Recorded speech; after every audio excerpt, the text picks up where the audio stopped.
Corbin Collier of Weldment Design is joining us to share some of his learned experiences in industrial delegated design. Corbin, thank you for joining me today. It is so great to have you here with us. Now, some of our viewers may not be familiar with you and your company. So could you start by telling us a little bit about your background and your work at Weldment Design? Thank you, Stephanie. Yes, so I started out in the steel industry due to my family's company. They had a steel fabrication company that was created back in 1962, actually sold in 2023. But I started off as a fabrication apprentice, which kind of gave me, I think, my slightly different approach into engineering. My father was the one who was in charge of all fabrication and heavy moves, and so they would be moving these multi-million pound barges and large steel structures. And I was really just amazed by this. I wanted to understand really how it was done.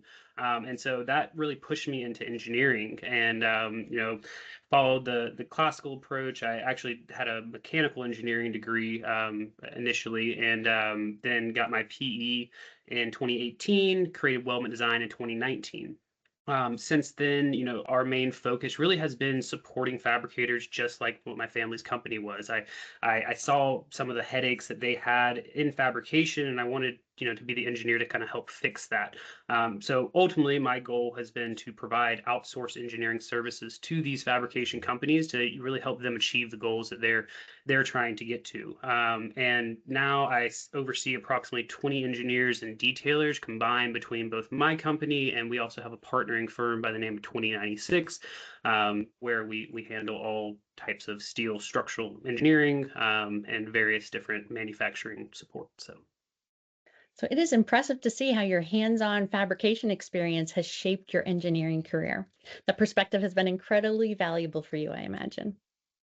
Definitely. Now, your company focuses on designing and engineering welded steel structures for some of the most challenging industries like defense, mining, engineering, and even manufacturing.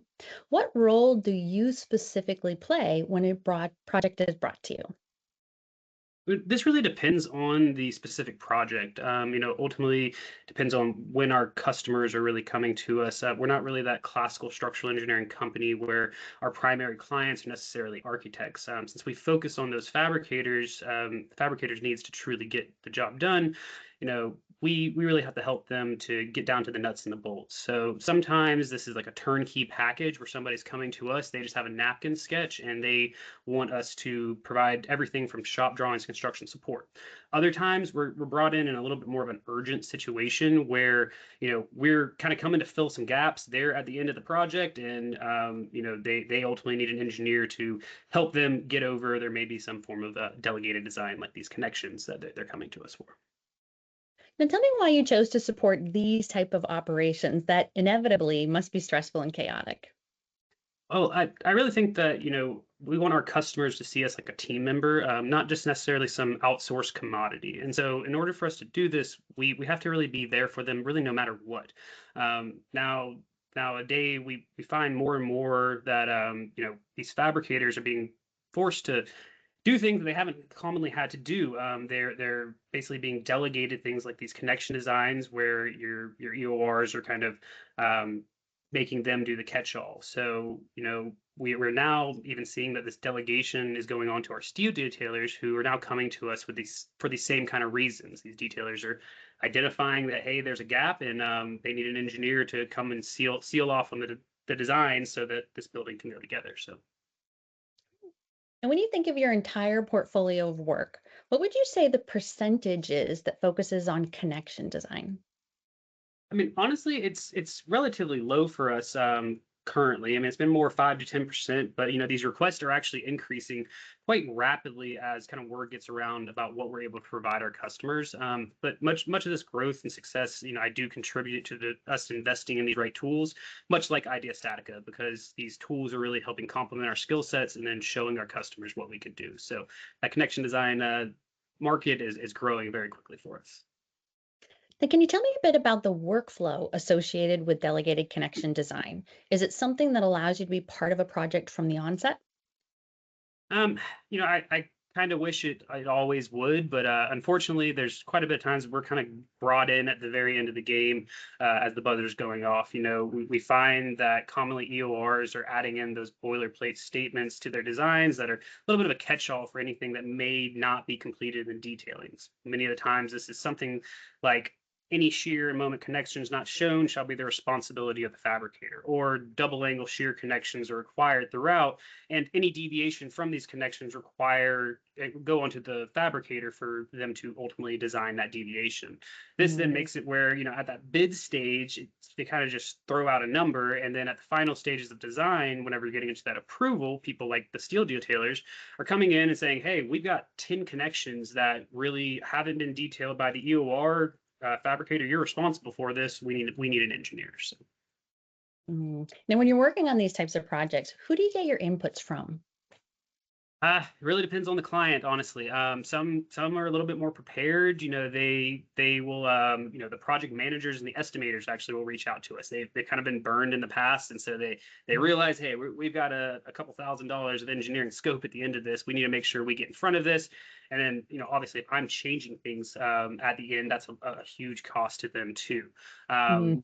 But there's then some of these other kind of more other fabricators that are kind of coming in at the end. Again, they just don't really know, so they're coming in, and it's going to end up being more the steel detailers that are kind of reaching out to us because the fabricators weren't completely aware of the requirements, and so those are the ones that are now coming to us to get them to help them through the gap. They can put a good design together, but ultimately you have to have that science behind it and the math that really proves that these connections work. So.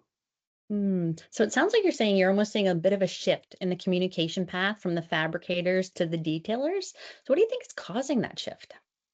I mean, I've seen both sides of this coin. I've been a part of the teams and helped design buildings in the past as well. And so, I believe that these EORs ultimately they're being pushed to a permit set, and there's this mentality that you can just catch everything in the shops.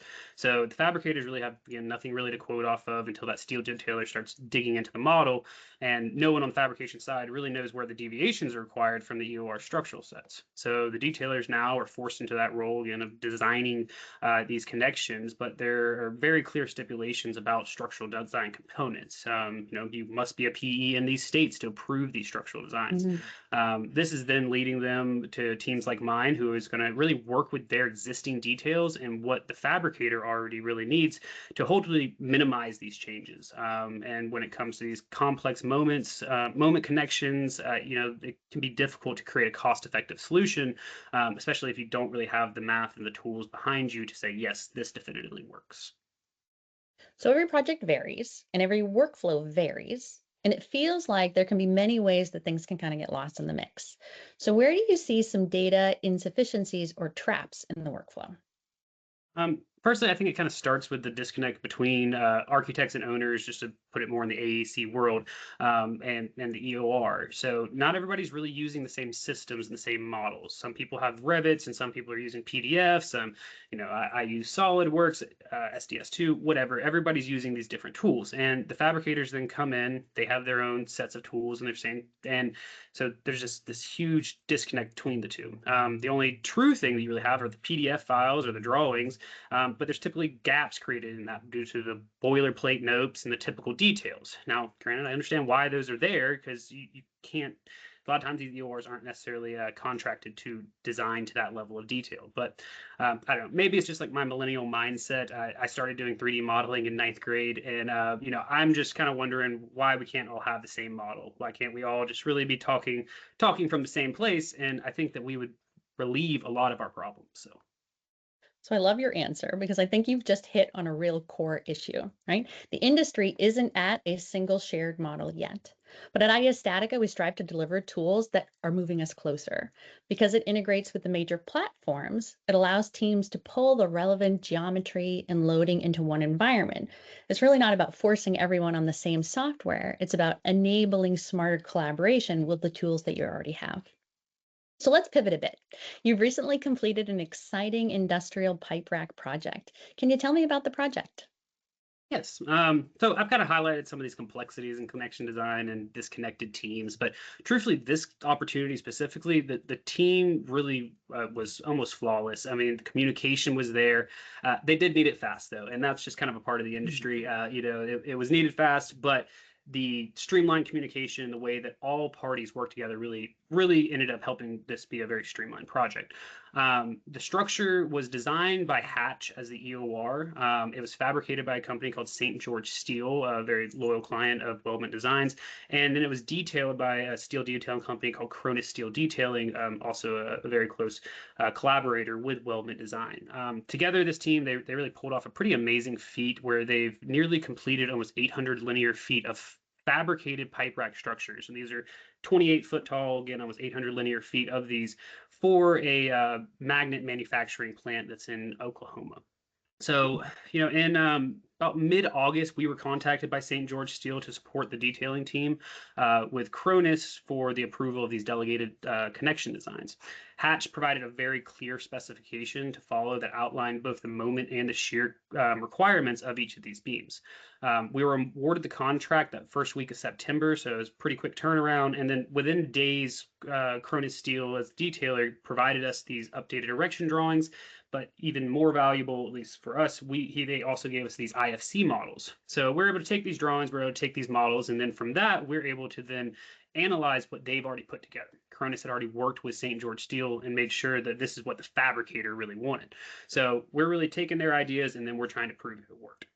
Whenever we then kind of got together, we did identify those very critical details. We want to group as many of these things as possible, and then we began our analysis. About 2 weeks later, we were making some minor tweaks in the design based on our findings, and using Idea Statica to help present that to the team. And then the following week, we were sealing drawings. So about 3 week turnaround for the full analysis of 4 different phases of these pipe rack designs.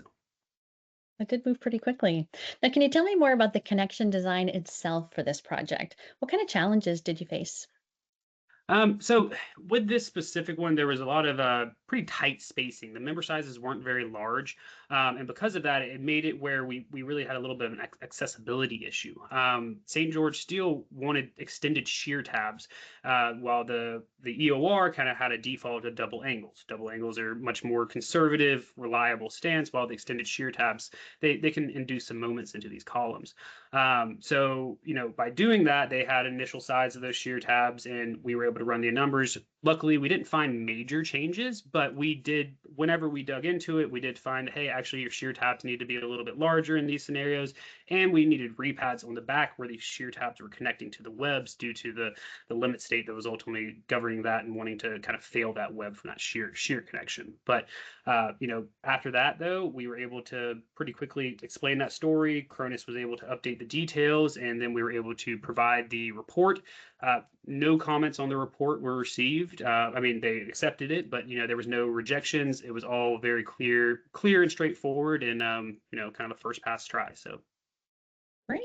And when you have all the pieces of the project completed, what kind of outputs are expected? And how do you share your analysis? So, historically, we've done really more of just kind of a red line, and there'd be quite a bit of back and forth.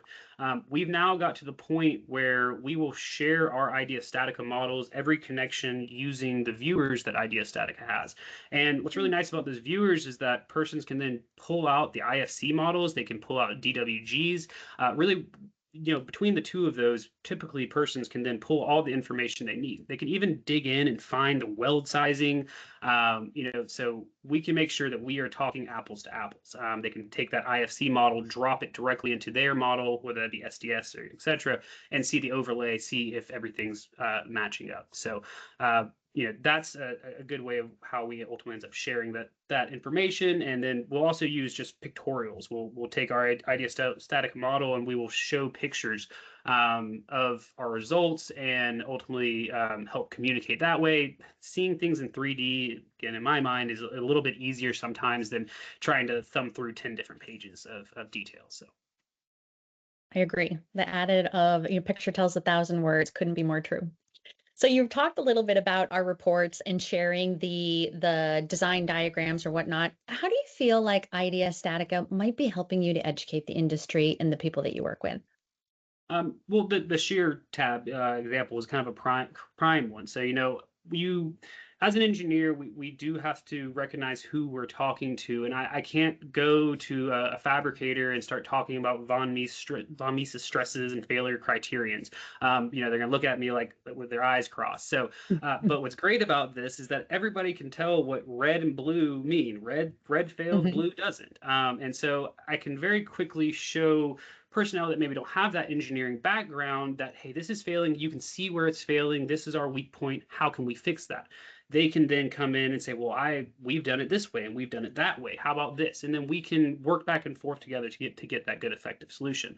On the other end of the spectrum, when it comes to the engineers, though, you have reports that are sitting there producing actual calculations that tie back to AISC codes.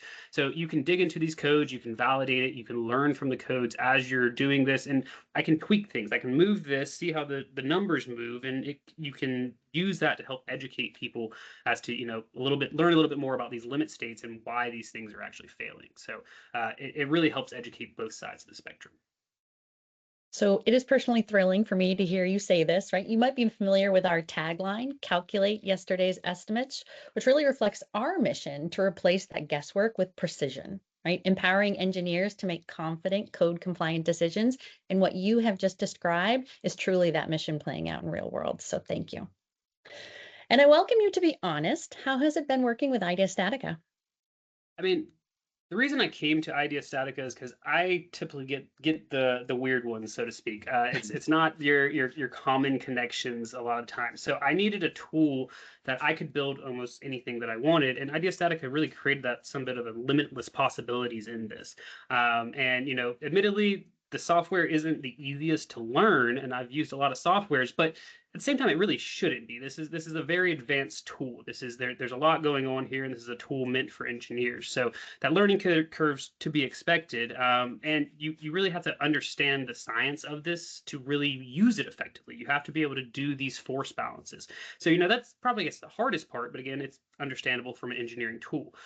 The best part though is that when I get stuck, I'll call Andrea or John or Johan or any of them, and they will help me. They're basically on call from day one.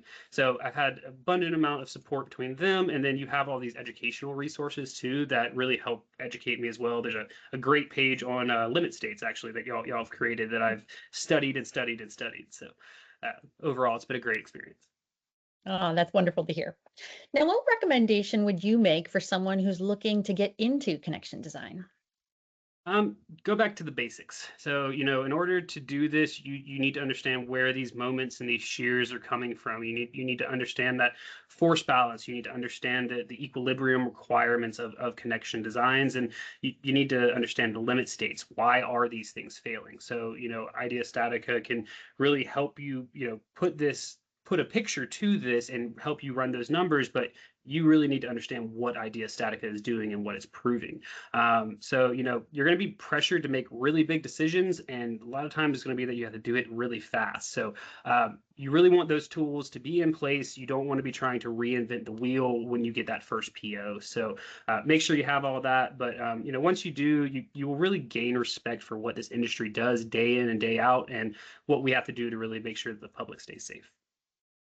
Great, thank you. Corbin, I want to congratulate you on this project and your business growth, and thank you for joining us today.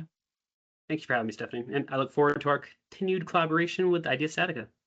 Absolutely. So at this time, we're going to pivot to my colleague Andrea, who's going to walk us through the software and point out some of the Idea Statica features that you yourself utilized in your pipe project.